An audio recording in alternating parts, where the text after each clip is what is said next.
Good morning and welcome to Paul T's World. And in this video we're going to have a look at the two new borders that I've dug. The border in the middle of the lawn and the one at the back of the garden called the shed bed. So let's have a closer look at what I've been doing.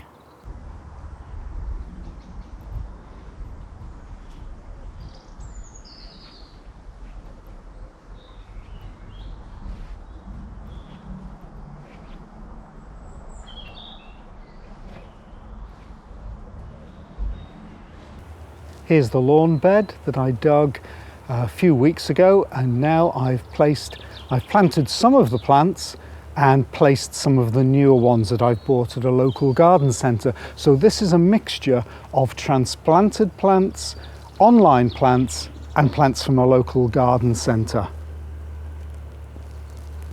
So let's have a closer look at what I'm intending for this summer. Now obviously the shrubs are very small, they will take up a greater area over the years, and therefore the perennials can fill in this year and then be moved as the shrubs grow. But this is what we'll have this year, plus any additions such as plug perennials that I bought online, which will be arriving in a few weeks. Now right at the front here is a very small weigela that I got from a friend many years ago. It was in the wrong place in the front garden, so I thought I would just put it there in the corner and see what happens. Another low growing plant for the front edge of the border, a geranium. This is Pink Summer. And just behind is another weigela that I got from a friend. So it's quite an old weigela that, but I thought I'd put it there and see how it does.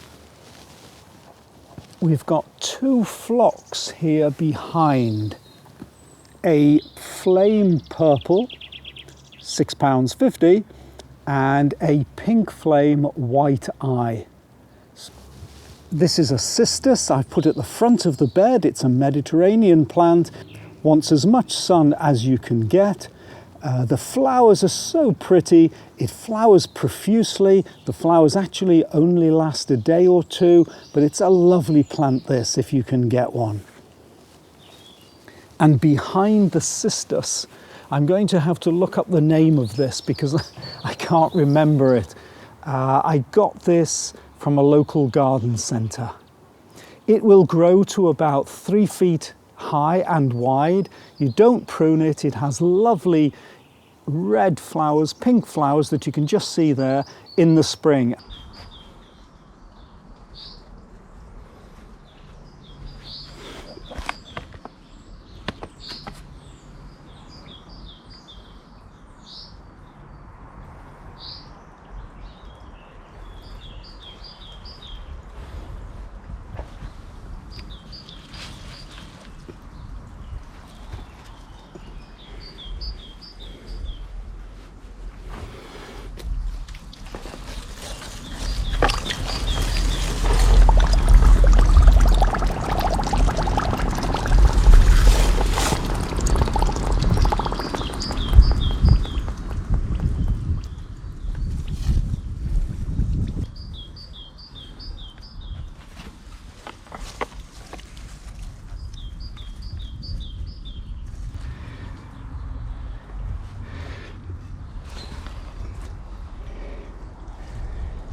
And this is a perennial wallflower.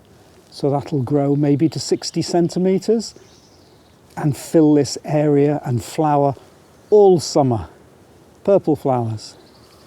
Behind is the hydrangea Zorro that I transplanted from the front garden that I showed in the video when I was digging this bed. And you can actually see that it has burnt leaves already. Look at this. Now this is because we had such a sunny April, but also the frost. There were some frosts overnight. We had clear days for 14 days and 14 nights, and so we had a few frosts, and it's knocked it back a little bit. In fact, it's knocked a lot of the hydrangeas back, probably all over Britain.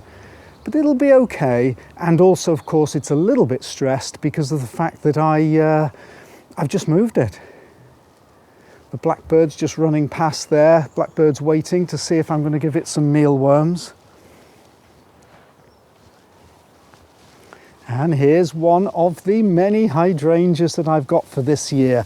This is Pinky Winky. This particular one was actually bought in a garden centre last year for £6 or £7. It was just a couple of twigs. Been keeping it over winter in the potting shed to encourage it to start growing. And that can take pride of place towards the front right-hand side of this border. Behind it, it's another deciduous azalea that I inherited.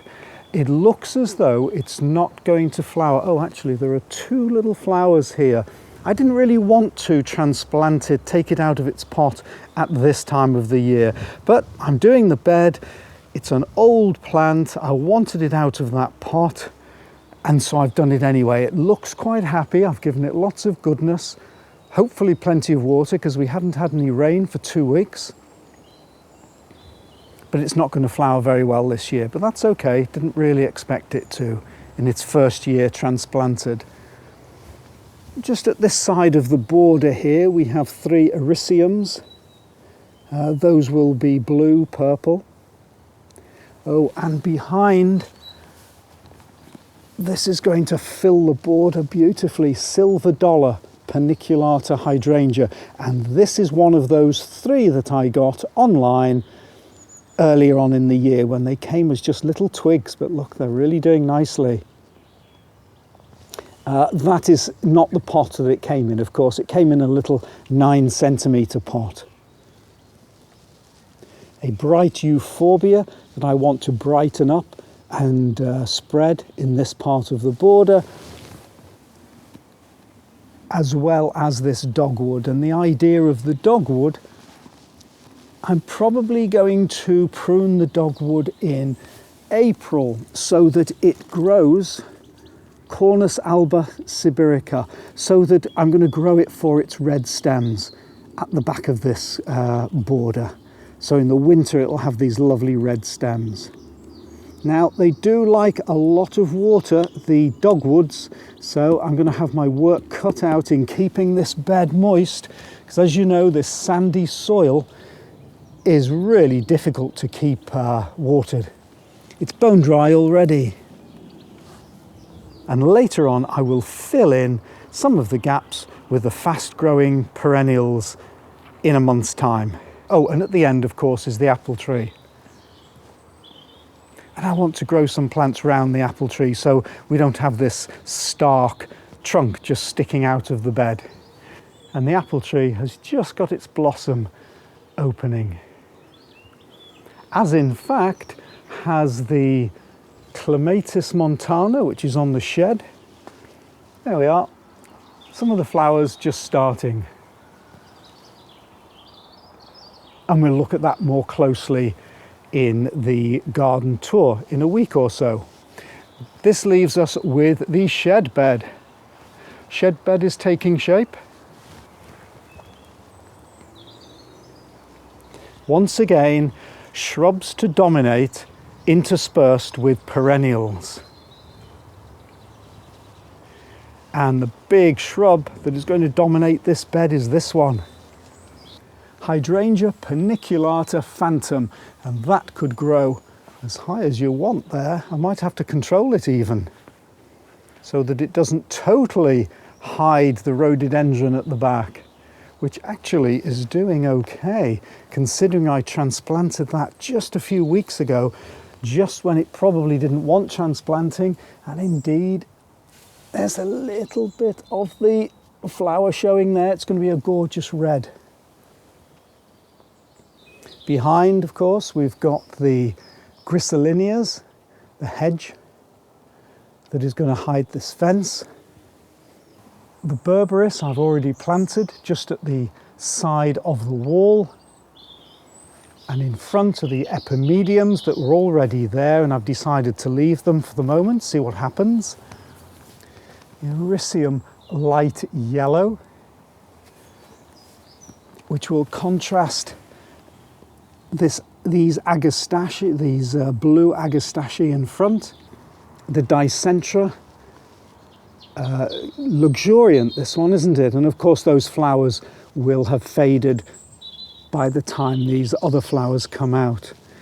And in front we have this plant here that I can't remember the name of, so I'll put a label on that I can't remember the name of just at the moment, but it's yellow and so will look nice against the blues of the agastache and the ajugas.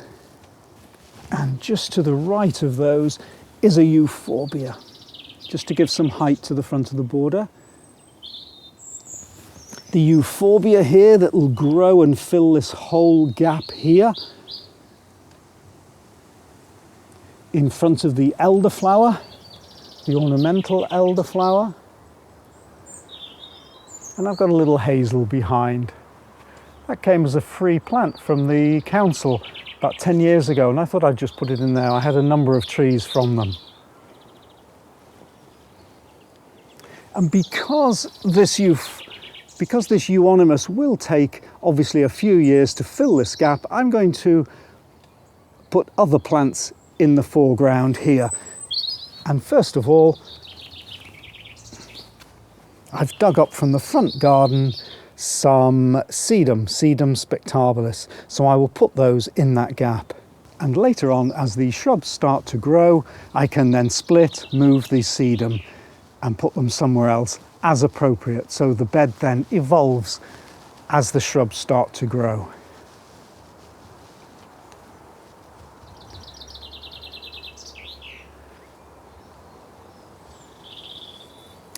And in the corner here that I missed out, in front of this deciduous azalea, I said I was going to put in an evergreen azalea, and here it is. So I've put that in.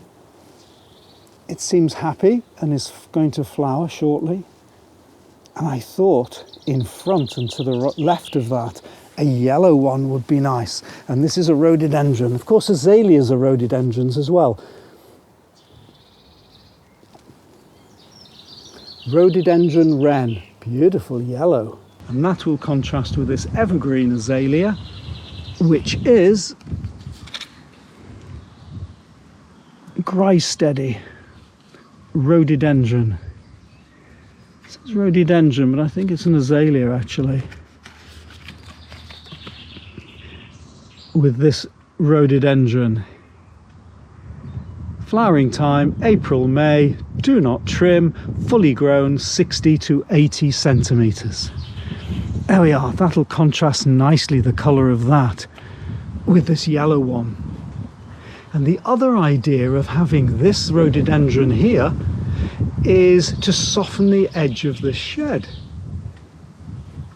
which means a little bit more lawn will come out, to give it some space there, because I think the placement there is about right. And also I don't like this corner of the lawn for mowing, so I'll be pleased when that comes out. Give me access to round here. I'll take these stones out because there's couch grass growing and all sorts, so if I take the stones out, make it part of the bed, I can then clear the area of this couch grass. There's some wild poppies, Welsh poppies growing here. I love them growing there, they just self-seed. And of course some London Pride. I just put in there to fill in the border in front of this Chinese Virginia creeper. And in fact, there are some more Welsh poppies there in the corner.